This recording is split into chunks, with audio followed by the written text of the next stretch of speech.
गरज आहे आणि ती शिकवून द्यायचं काम गुरु करतात.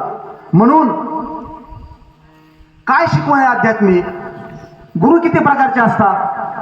कोणाला गुरु मानावं? मी गुरुचं वर्णन सांगितलं, ज्याच्यामध्ये आचरणामध्ये गुण परावर्तित होतात किंवा दिसतात अशाला गुरु मानावं. मग गुरुमध्ये प्रकार आहेत. शैक्षणिक गुरु आहे, व्यावसायिक गुरु आहे, परंपरेचे गुरु आहेत आणि शेवटी आत्मसाक्षराचे किंवा आध्यात्मिक गुरु आहेत. चालू आहे. मग आध्यात्मिक गुरु कुठले? मानवी जीवनाच्या स्वतःच्या दुःखातून मुक्त होण्यासाठी जे मार्ग दाखवतात ते आध्यात्मिक गुरु. विठ्ठल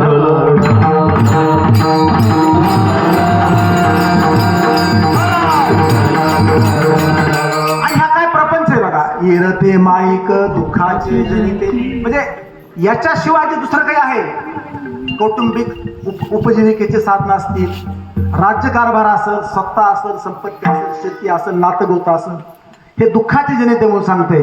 परंतु गुरु जे ज्ञान देईल ते तुम्हाला सुखाकडे देणार आहे. ते आपल्या अभंगाच्या दुसऱ्या चरणात तुमच्या सुखाचा संवाद. हा तुमच्या सुखाचा संवाद करायचा म्हणजे तुम्हाला नक्कीच दुःख आहे तुमच्या जीवनामध्ये. हे दुःखाची अनालिसिस, इंग्लिशमध्ये त्याला अनालिसिस म्हणतात. दुःख आपलं, आपण दुःखी आहोत का? सगळ्याला वाटतं नाही आपल्याला मस्त चाललंय. पण दुःखाचे जे लक्षण असते किंवा दुःखी कोणाला म्हणावं त्याच्या खूप मोठ्या शास्त्राने व्याख्या दिल्या. आपल्या इतकं खोलात जायचं नाही, आपण स्वामी शब्दाशी निघतो. मग स्वामी म्हणजे काय? स्वामी म्हणजे स्वामी शब्दाची जर फोड केली, व्याकरणाचे आहेत आमचे गणेश महाराज, स्वामी शब्दाची जर फोड केली तर स्वा प्लस मी, त्याच्यामध्ये मी येतो. मी स्वा काय? स्वा म्हणजे स्वतः मी. त्याला काय म्हणलं होते का? कबीर मस्त म्हणतात, जब तिलहन में तेल है, छम छम में है आग, तेरा साई तुझ में है, जाग सके तो जाग. विठ्ठलाला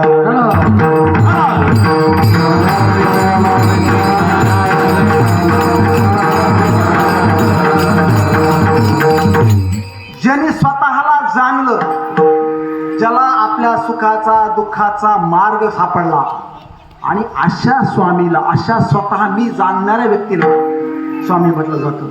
अभंगाच्या दृष्टीने बोलायचं म्हणलं तर राम कृष्ण नामे दोन्हीही साजरी, स्मरा करारे पुढं आपुली आपण करा सोड, संसार बंधना तोडावे,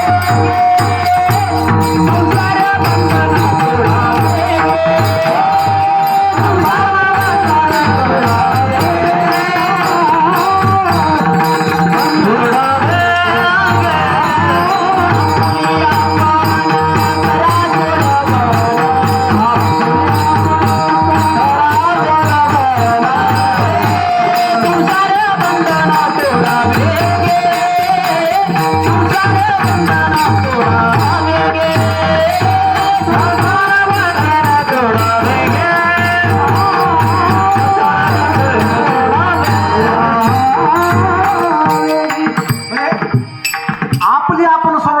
आपल्याला आपल्या जीवनातलं दुःख दूर करण्यासाठी कुणावरही अवलंबून राहायचं नाही. हा सिद्धांत आहे स्वामी शब्दाचा.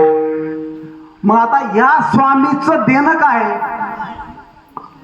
स्वामी म्हणजे संत म्हटलं जातं वारकरी संप्रदायामध्ये. संताची पायी हा माझा विश्वास. आणि मग काय म्हणलो तुम्ही आल्या आल्या, नवे गुरुदास संसारी या आहे का नाही गुरु, नवे गुरुदास संसार त्या साहित्याशी. म्हणजे मी हिंदी कथा खूप ऐकली, आता ती विस्ताराने सांगायला खूप वेळ जाणार आहे. बिल्ली मत पाळणा तुम्ही ऐकले असतात. एका महात्म्याला कोणतरी त्याचा महात्मा सांगतो की तू मांजर पाळू नको बरं का, कारण ते मांजर पाळायला लागलं की त्या मांजरेला दूध लागतं. लोक म्हणतात साहेब आता महाराज यांना दूधला गाय आणावं लागेल. मग तो गाय आणतो. मग तो आता गाय म्हणले की शेती आणावं, आपल्याला ते चारा लागेल. म्हणजे शेती घेऊ, शेती घेतो. शेती करण्यासाठी लोक लागतील. मग त्या गुरुचा संसार झाला ना, त्या संदर्भाने तो अभंग होता नवे गुरुदास संसार. तो गुरु पौर्णिमेनिमित्त आवश्यक होता. आता महत्वाचा विषय काय? सीताराम महाराज किंवा आपले जे यापूर्वीचे किसावे महाराज स्वामी चैतन्य महाराज यांच्या सानिध्यात मी बराच काळ राहिलो इथे येऊन. त्यांच्याबरोबर काही कीर्तन प्रवचनाला जायचं मला योग आला. आणि त्यांनाही त्यांच्या बरोबरही बाकी ठिकाणी फिरलो. मग त्यांच्या सहवासातून मला जे काही ज्ञान प्राप्त झालं त्याच्या शक्तीने मी आज इथं बोलतोय. म्हणून हे कुणाचं देणं आहे? स्वामीचे हे देण, स्वामीचे घे देणे, स्वामीचे घे देणे,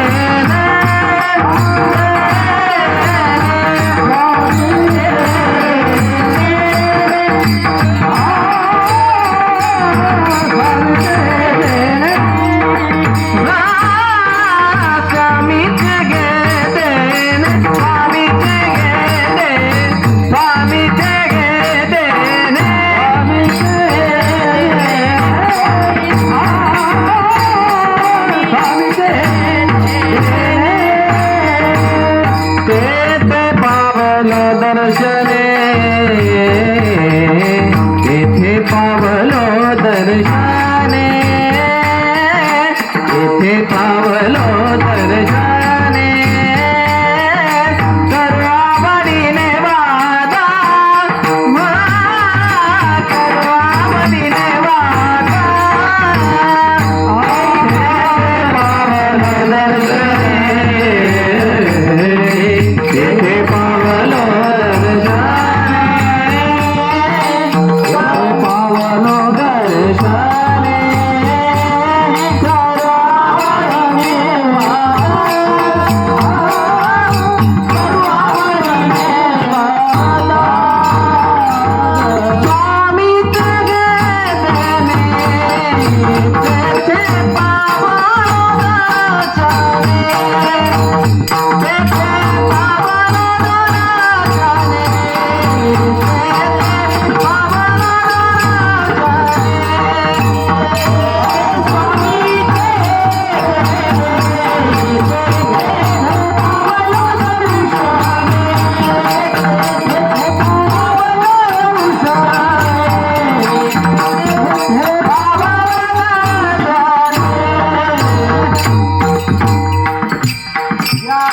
चरणाच्या दुसऱ्या टप्प्यामध्ये येथे पावलो दर्शनी, दर्शन, दर्शनी समाधान. नाव जसं चैतन्य, चैतन्य स्वरूप परमात्मा. स्वामीचं दर्शन पाहिल्यानंतर अत्यंत तेजवान मूर्ती. ज्यावेळेस त्यांनी ध्येय ठेवला, ध्येय ठेवल्यानंतर एक दिवस उशीर झाला त्यांचा अंतिम संस्कार करायला.